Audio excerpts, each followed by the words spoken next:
Hello नोंथांमोन लोगोफोर नोंथांमोनखौ डिबि blogs YouTube चेनेलाव आरोबाव फिन खेबसेयाव बरायना लाग्रोनाय जाबाय। दा नोंथांमोननि थाखाय आं गोदान मोननैसो आपडेट्स लाना फैदों लोगोफोर। दा आङो प्रिभियासनि भिडिअ'आव लाबोखादोंमोन जाय भाइरेल भिडिअ'नि सायाव सावरायदोंमोन नङा होमबा लोगोफोर, कृष्णा मनि नार्जारिनि सोमोन्दैहाय।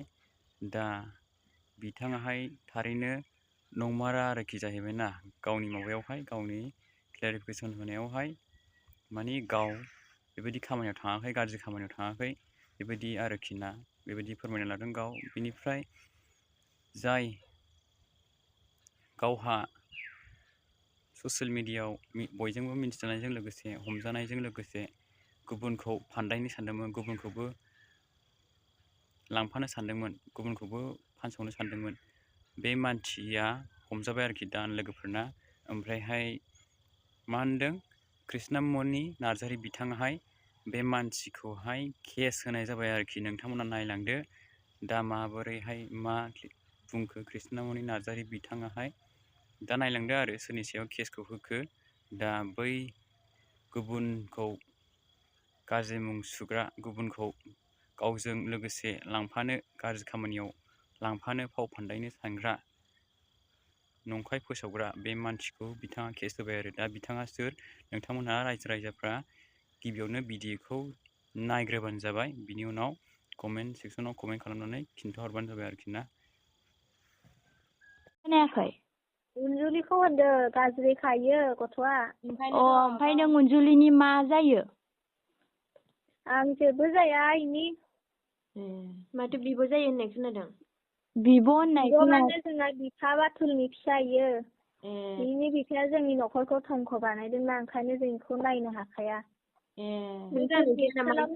जों दायथ' लाखाया, माने जोङो सिगांनिफ्रायनो हगारना होखानाय सिख्लाखौ। मोजाङै जोङो बिफा बाथुलनि फिसाजोबाबो जों अनोमोन बेखौ। ओमफ्राय इयो जोंनि खोथा बोसोनखौनो लाया, जेबो लाया। नाथाय जों दा दायथ' लाया, जों बिब'बो जानो हाया, जेबो जानो हाया इसोरनि। थेवबो इयो नङा गारा इफोरबायदि गथ'खौ बरनाम खालामनो नाङा आरो। जों मिथिगौ, जोंखौबो बिब'मोनखौनो निजिनि बिफानि फिसा नङाबाबो जोङो बिब' रसम जाहैबाय नालाय, जोंखौथ' इयो बेलेगनि सिगाङाव बेमान गाज्रि आरोना होयो ओमफ्राय जोंनो खिन्थाहरोनो मालाय। जोंबो दुखु मोनना दोङो, बेखौ मोनबाथाय बुगोन मागोन जोंबो जमनासो दोनखायो। दा मानसिया गैया, नोङो न'आवबो गैया, मायावबा थांदों बेखौ मिथिया दा। बै गामिया मामोनबा इसिना? गामिया बेलबारि होनो इसोरनिया, एसे थानाया। बेलबारि ना? दोलोबारि। थां इसोरो होसोना थां, बेखौ गारनाङा इ गथ'खौ। जोंथ' बे गथ'खौ नागिरखादों र'।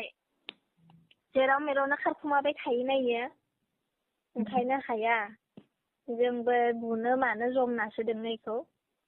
बिफायाबो खारखुमादोंना, बिफानि आखलखौनो लादों, एखे आखल लादों इयो। जायखौनो मेखौनो फासायनाय मानाय बेहाय।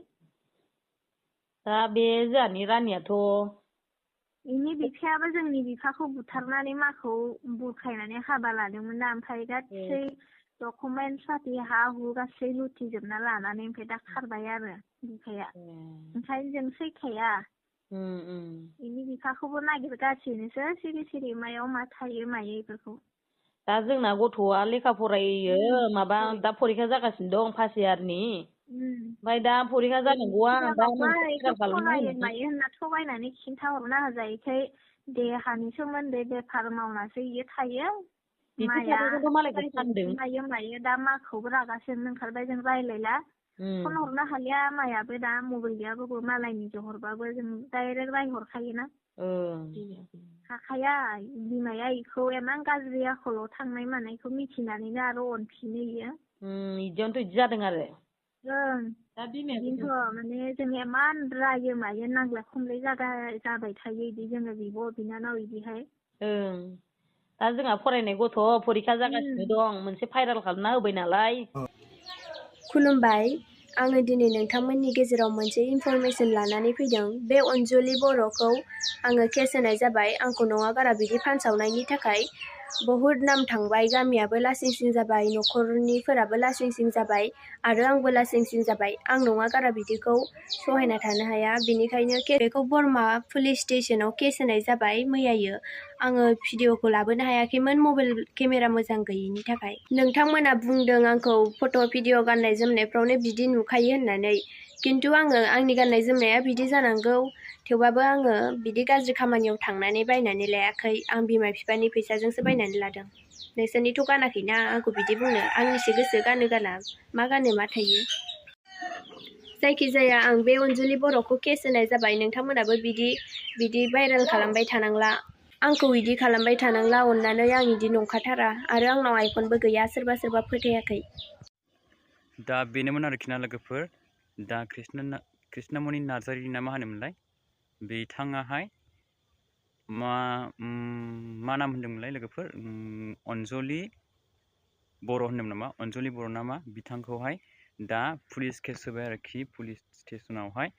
दा मा रोखोम जायो केसाहाय उनाव मिन्थिसिगोन आरो लोगोफोर। दा बिथाङा बर्थमान केस होनानै दोनथ'बाय आरोखि बिथांखौहाय। मानोना बिथाङा 20K 15Kनि गाज्रि खामानियाव थांग्रा मानसिमोन आरोखि ना, बै अनजलि बर' नामा बिथाङाहाय बेबायदि खामानियाव गाज्रि आखल आखुनिमोन आरोखि। बिथाङा गाज्रि खामानियाव थाङोमोन। ओमफ्रायहाय बिथाङा गावजों हमजानाय, गावखौ हमनायजों लोगोसे बिथाङा गुबुनखौबो मालायखौबो फाव फान्दायनो सानदोंमोन। मालायखौबो नंखाय दाय साजायनानै बिथाङा गावजों लोगोआव गाज्रि खामानियाव थांफादों होननानै ससियेल मिडियानि गेजेरजों बिथाङा फोसावनो सानदोंमोन। दा बे बाथ्राया थारैनो नंखाय। कृष्णमणि नार्जारि बिथाङा बेबायदि खामानियाव माब्लाबाबो आखाइ होफेराखै, गाज्रि आखल आखुआव माब्लाबाबो थांफेराखै होननानै कृष्णमणि नार्जारिया गावनि इउटुब चेनेलनि गेजेरजोंनो बिथाङा क्लियारिफिकेसन होखाबाय। दा नोंथांमोनहा भिडिअखौ नुखाबाय। दा नोंथांमोनहा बै केस होजाग्रानि सायाव आरो मा बुंनो सानो नोंथांमोना भिडिअनि कमेन्ट बक्सआव कमेन्ट खालामनानै फोरमायहरबानो जाबाय। थ' लोगोफोर, दिनैनि भिडिअखौ एसेखिनियाव दोनथ'नोसै। नेक्स्ट भिडिअजों लोगो मोनगोन। Thank you for watching. Bye bye and love you all and tech